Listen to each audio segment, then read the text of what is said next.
Hey everybody, I hope you're having a fabulous day. I'm here to share with you more about Bali, and in particular, how did I get over there? How can you really handle a long haul flight? So that is exactly what I'm going to share with you today. So my flight from Atlanta, Georgia to Bali was 27 hours. Sounds extreme. I was super apprehensive. Who wants to sit that long? I'm going to be so miserable. So I'm just going to tell you, kind of based on my research, what I did and what worked for me and what didn't work, what I needed, what I didn't need. And as I mentioned, I have my phone because I already took notes. I don't want to like miss out on anything that I want to share with you all. So the flight path for me, we went to, going and coming was a little bit different. So when we went to Bali, we went from Atlanta to Doha. That's 13 hours and 45 minutes. And that flight was overnight. So I left Atlanta later in the evening, and I had a 3.5-hour layover in Doha. The airport is very pretty, but it is a little on the pricier side, just FYI. I then went from Doha to Malaysia, and so that flight was 7 hours and 35 minutes and had another 3-hour layover.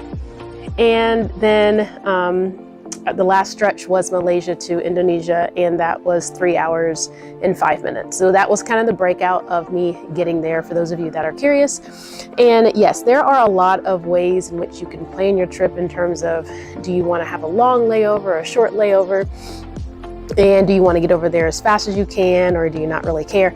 So I definitely toyed around with, let's play around with a 12-hour layover. I heard that those are good ideas because it allows you to see a whole nother country in between. And I would have loved to do that, but just because of our short trip, just ready to get there, didn't really have a lot of time to spare. So we definitely went the layover route. That was only roughly 3 hours, and it actually goes by decently fast. It's like just enough to walk around the airport, stretch your legs and things of that nature. So it wasn't too bad. And on the way back, the flight structure was a little bit different, definitely more direct.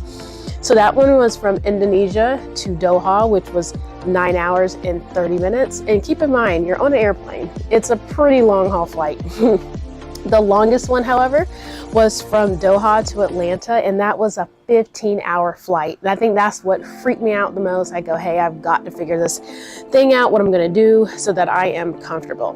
So that's kind of giving you the basis of the structure of our flight path, so you can kind of understand what a long haul flight is. And that simply means you are in the air for a long time. And of course, you'll take your layovers. And I do think the layovers can make or break your trip depending on how you use your layovers. I had this dream before I started. I was like, oh, a 3-hour layover in Doha, I can just, go to the spa and get my manicure and pedicure done.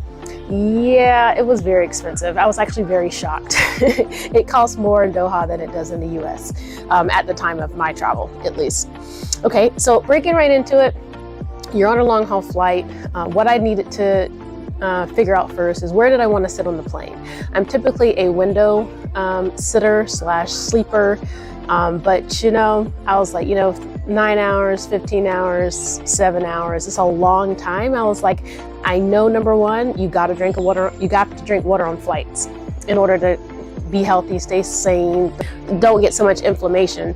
And so that's what I did. The shorter flights where I knew we would be overnight, I took the window. It was me and my husband, right? So I took the middle and the window seat because I figured it's overnight time, we'll sleep. The longer flights, the 15-hour flights, the 13-hour flights, I took the middle and the aisle seat so that we can get up as we please and we don't have to cross over people, because I'm definitely that tapper, the annoying tapper that's like, hey, I got to go use the restroom. So take that for a grain of salt. And one other structure too I'll share is, our plane was a 3-4-3. And so I like the concept. After this trip, I actually like the middle the best, believe it or not. It feels more open and free versus being crunched up by a window. And in that middle 4 seat, if you and your friend or your partner sit, obviously there's 4 seats. If you sit on at least one side, you have unlimited in outs. You don't have to bother anybody, which I absolutely loved. So that's my tip in terms of seat selection. And with the long haul flight, we were able to pick our seats, whereas my typical domestic flights, I don't pay to select my seat. So that was definitely a perk.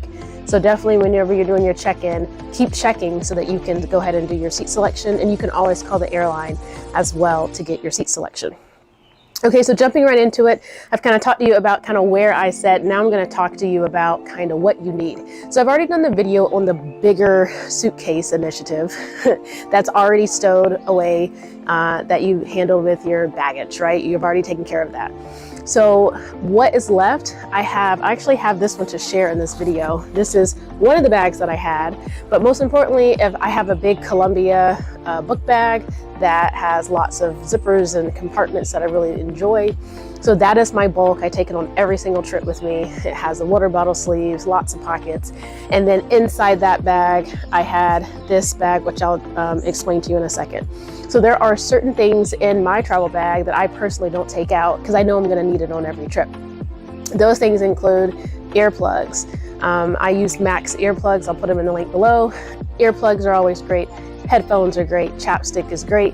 Clorox wipes are great. Yes, COVID has officially been declared over, but it's still very nasty on a plane. So Clorox wipes, hand sanitizer, if I didn't say earplugs, gum and mint if you choose to have it, lotion if you have it. Your lips and your hands can get very dry on a plane, so I would definitely suggest that. Okay, so now where this particular bag comes into play, with the long haul flight, you gotta imagine you're on a plane, you're eating, you're sitting around, you're kind of uncomfortable for X amount of hours. I don't know about you, but you might start to feel a little clammy. I never got sweaty or hot, luckily enough. Our plane was kept pretty cool. But this bag comes in handy. It was literally on Shein for $2 because this was not my main toiletry bag. I had one in my suitcase and I had this one just for the flight. And this was simply for like a washcloth and my toothbrush and my water flosser and my dental floss, just to kind of freshen up. I also took baby wipes. I know that sounds extreme. You can use any type of facial wipes. I don't wear makeup, so I don't need those type of facial wipes, but I did use baby wipes to kind of wash my face off and wash your body parts off. And that also comes in handy whenever you have your layover. So when you have your layover, if you have 3 hours, we were able to go to the restroom, kind of take our time, freshen up, use the restroom obviously, but brush our teeth and wash our face so that we can feel refreshed in between flights, which was very helpful. Okay, so also on the flight, I used I wore tennis shoes too on the plane, but inside my bag I wore flip-flops, and that's always been my thing. Who doesn't want to take off their shoes and relax on a plane? I do. It's very comfortable. So that's something that I definitely recommend. You can use, if you're trying to be more streamlined, I use the same flip-flops that I traveled in, so I don't have to pay extra. However, if you want bedroom slippers, go for it. You're already paying a lot for the trip. You might as well be comfortable. And I also am a big believer in compression socks, probably because I hurt my foot years ago and I had to wear them for about 2 years. But they do work. It helps with swelling and inflammation. So definitely check out compression socks. They actually give them to you on the plane, which I didn't know. So that's something, if you're interested in, you can definitely go for that as well. So those are the main necessities. If I think of something, I'll come back to it. Let's continue going on to kind of how to keep yourself entertained. So I'm on YouTube, I'm on social media. I happen to have a lot of videos to edit.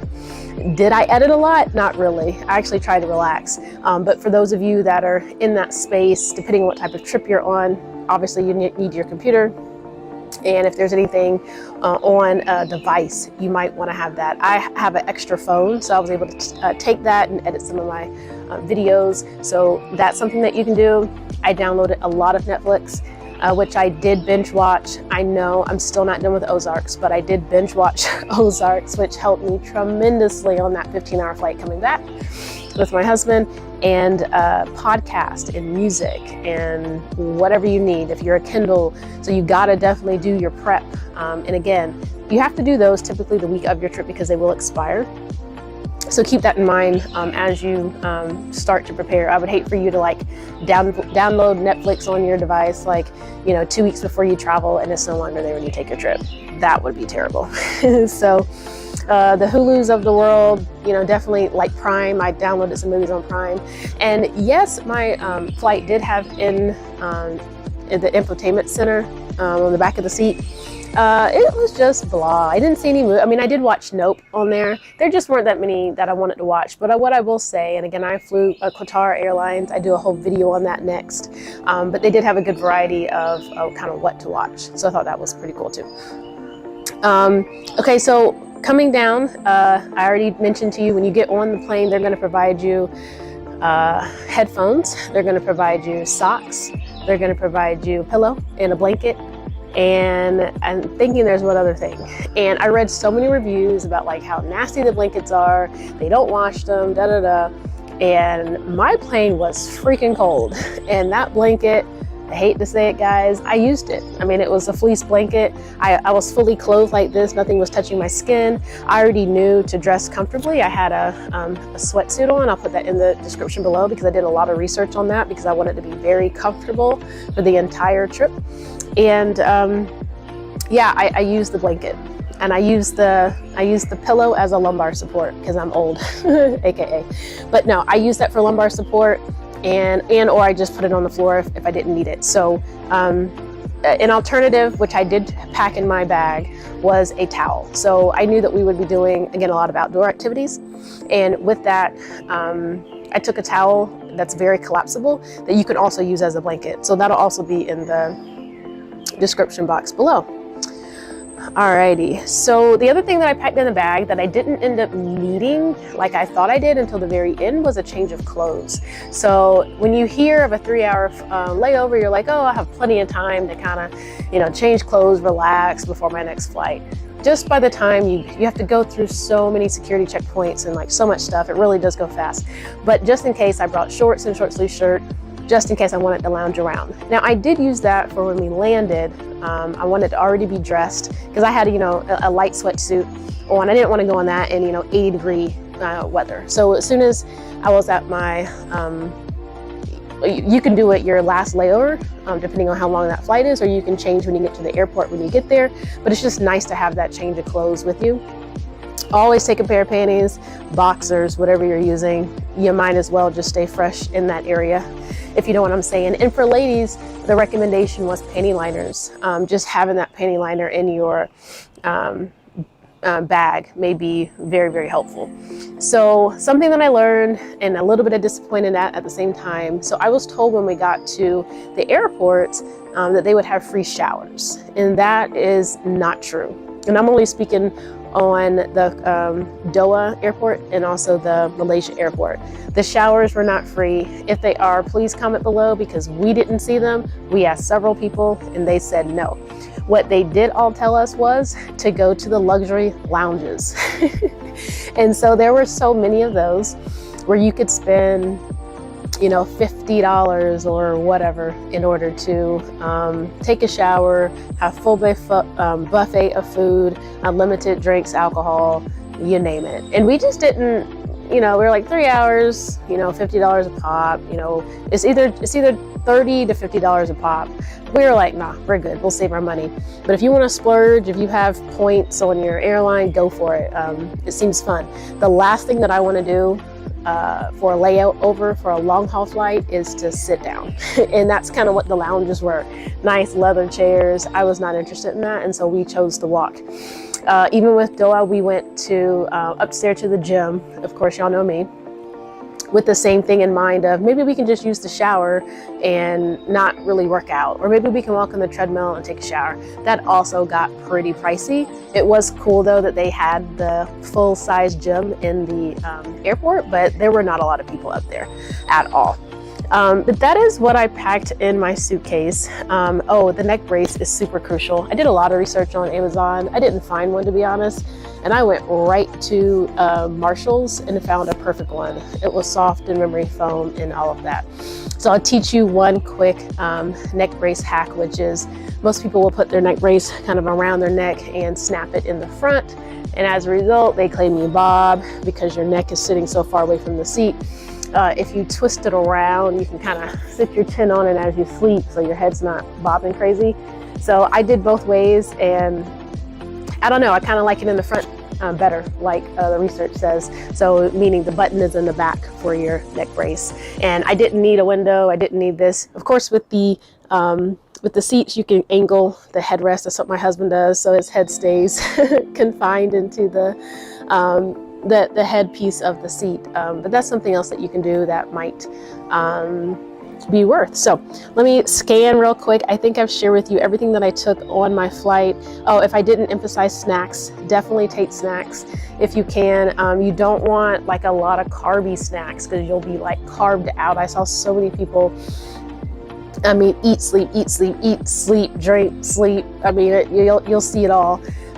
So I make my homemade granola bars, which I took on the plane. I also shop at Costco. I bought some additional granola bars that were really good just to kind of give us that bump into the next meal. As I mentioned, I talk about all regarding the flight in detail on the next video.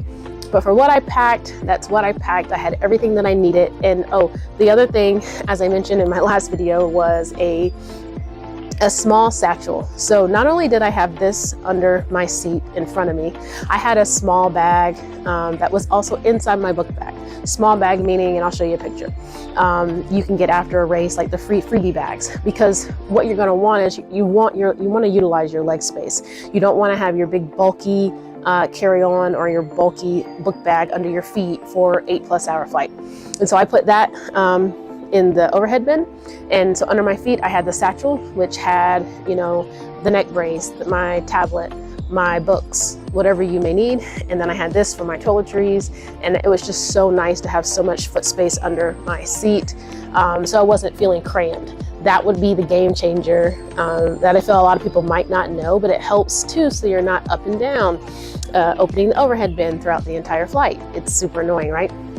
So those two bag hacks were really helpful for me. And something else you can do if you're interested, this has a hook.